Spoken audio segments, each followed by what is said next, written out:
బ్రహ్మ విద్యా సంప్రదాయకర్తృభ్యో వంశ ఋషిభ్యో మహద్భ్యో నమో గురుభ్యః. ఓం యుక్తాహార విహారాయ వివిక్తస్థలవాసినే మలయాళయతీంద్రాయ బ్రహ్మనిష్టాయ తే నమః. ఓం కృష్ణం కమలపత్రాక్షం పుణ్యశ్రవణకీర్తనం వాసుదేవం జగద్యోనిం నౌమి నారాయణం హరిం. ఓం సర్వమంగళమాంగళ్యే శివే సర్వార్థసాధకే శరణ్యే త్రయంబకే దేవి నారాయణ నమోస్తుతే. ఓం సహనావతు సహనౌ భునక్తు సహ వీర్యం కరవావహై తేజస్వినావధీతమస్తు మా విద్విషావహై. ఓం శాంతి శాంతి శాంతి. మనం ముందు భగవద్గీత చెప్పుకొస్తూ ఉన్నాం. భగవద్గీత అంటే జీవితానికి ఒక దివ్యౌషధం వంటిది. భగవంతుడైన శ్రీకృష్ణ పరమాత్మ అర్జునుడిని నిమిత్తంగా చేసుకొని లోకానికి అందించిన మహోపదేశం భగవద్గీత.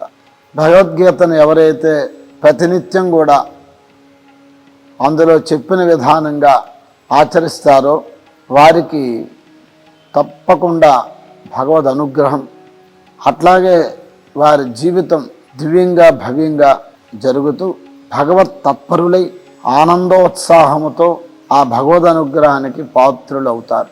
భగవద్గీత అనేది అది ఒక పుస్తకం కాదు. జ్ఞానం ప్రతి వ్యక్తికి అవసరం. జ్ఞానం లేని జీవనం పశుప్రాయముతో సమానం. మరి జ్ఞానాన్ని కలిగించేదే భగవద్గీత. భగవద్గీతను ప్రతినిత్యం ఎవరు పఠిస్తారో ఆ అర్థాన్ని ఎవరైతే తన జీవితంలో అన్వయించుకుంటారో వారి జీవితమే పుష్పాలు వేసిన బాట వంటిది. యత్ర గీతా విచారశ్చ పఠనం పాఠనం శృతం తత్రాహం నిశ్చితం పృథ్వీ నివసామి సదైవహి. భగవంతుడు భూదేవితో చెప్తున్నాడు గీతామాహాత్మ్యములో, యత్ర గీతా విచారశ్చ, ఎక్కడ భగవద్గీత యొక్క విచారణ జరుగుతుందో, కేవలం పారాయణమే కాదు, భగవద్గీత యొక్క అర్థాన్ని విచారించాల. అందుకే అదే గీతా మహాత్మ్యంలో గీతార్థం ధ్యాయతే నిత్యం కృత్వా కర్మాని భూరిసః. గీతార్థాన్ని మనం నిత్యం కూడా స్మరిస్తూ మన కర్మలు, మన పనులు ఏవేవైతున్నాయో, భూరిసః అంటే అనేకమైన పనులు, ఏవేవైతే మన పనులు ఉన్నాయో ఆ పనులన్నీ చక్కగా ఆచరించుకోవచ్చు. ఎట్లాట? భగవద్గీత యొక్క అర్థాన్ని స్మరించుకుంటూ, భగవద్గీత చెప్పిన విధానాన్ని మనం స్మరిస్తూ మన పనులన్నీ, మన కర్తవ్య కర్మలన్నీ నిర్విఘ్నంగా కొనసాగించుకోవచ్చు. అట్లా చేసినట్టయితే గీతార్థం ధ్యాయతే నిత్యం కర్మాని భూరిసః జీవన్ముక్తస్స విజ్ఞేయో దేహాంతే పరమం పదం. ఈ మనుష్య దేహం ఉన్నప్పుడే అతడు జీవన్ముక్తుడు అవుతాడు. ఈ దేహం వదిలిన తర్వాత అతడు ఆ పరమాత్మ స్థితిని పొందుతాడు. యత్ర గీతా విచారశ్చ పఠనం పాఠనం శృతం. ఎక్కడ గీతార్థం యొక్క విచారణ, ఎక్కడ పఠనం, అట్లాగే ఇతరులకి బోధించడం, ఆ భగవద్గీత యొక్క దీన్ని చెప్పుట. యత్ర గీతా విచారశ్చ పఠనం పాఠనం శృతం. శృతం ఎక్కడైతే భగవద్గీత వినబడుతుందో తత్రైవం తత్ర ఏవ అహం, అక్కడ నేను నివసిస్తాను. అక్కడే నేను, ఏవ అంటే అక్కడే నేను నివసిస్తాను అని భగవంతుడు భూదేవితో చెప్పాడు. చూడండి, అంటే దాన్ని బట్టి భగవద్గీత యొక్క గొప్పతనం ఎంతదో, అది ఎంత గొప్పది అనే విషయాన్ని మనం ఇప్పుడు గీతామహాత్మ్యం ద్వారా తెలుసుకున్నాం. జీవితంలో అనేక సమస్యలతో జనులందరూ కూడా సతమతమై ఉంటారు. ఆ సమస్యలన్నీ నెరవేరాలనంటే, ఆ సమస్య నుండి బయటికి మనం వైతొలగాలనంటే, ఆ సమస్యలన్నిటికీ పరిష్కారమే భగవద్గీత మంచి పరిష్కారాన్ని చూపిస్తుంది. నీవు దుఃఖంలో ఉన్నా భగవద్గీతను ఒక్కసారి నువ్వు చూసినట్టయితే, ఆ భగవద్గీతను ఒకసారి తెరిచి ఆ అర్థాన్ని నువ్వు చదివినట్టయితే తప్పక మనకి ఏది అవసరమో అది మనకి గోచరిస్తారు. మరి అటువంటి భగవద్గీత ఎక్కడ ప్రారంభమైంది అని అంటే, భగవద్గీత ఒక కురుక్షేత్ర మహాసంగ్రామంలో ఇది చెప్పడం జరిగింది.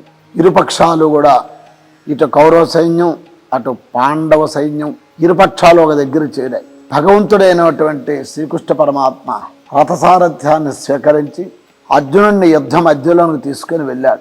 ఆ సైన్యాన్ని అంతా చూడమన్నాడు. ఎవరు? శ్రీకృష్ణ పరమాత్మ.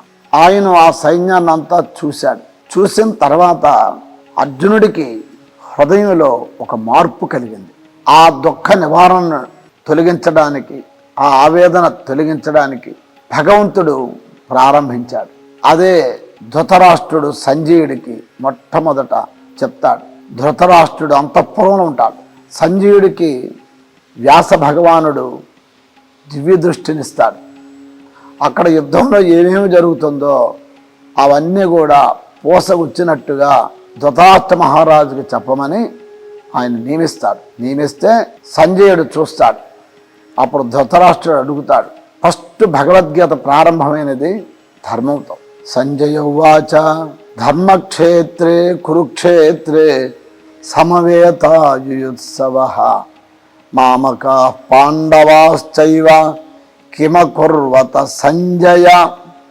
హే సంజయ, ధర్మక్షేత్రమైనటువంటి కురుక్షేత్రంలో, ధర్మక్షేత్రే కురుక్షేత్రే సమవేత యుయుత్సవః, యుద్ధం చేయడానికి సన్నద్ధులై ఉన్న ధర్మక్షేత్రే కురుక్షేత్రే అంటే పుణ్యభూమి అయినటువంటి కురుక్షేత్రమునందు సమవేతాహ కూడుకొనిన, సమవేతాహ అంటే కూడుకొనిన, మామకాహ నావారులు, పాండవాహ పాండవులను కిం అకుర్వత ఏమి చేశారు అని ప్రశ్న వేశాడు. ఎవరు? ధృతరాష్ట్రుడు. ఎవరికి? సంజయుడికి. అయ్యా, సంజయుడికి వేశాడు. ధర్మక్షేత్రే కురుక్షేత్రే సమవేత యుత్సవః మామకా పాండవాశ్చైవ కిమకుర్వత సంజయ అని అడిగాడు. ధర్మక్షేత్రమైనటువంటి పుణ్యభూమి అయినటువంటి కురుక్షేత్రంలో ఇరుపక్షాలు చేరిన వారే వారు ఏమి చేశారు అని అక్కడ ప్రశ్న వేశాడు.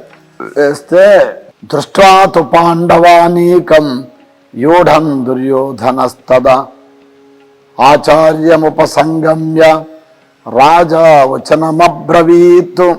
చెప్తున్నాడు ఆయన.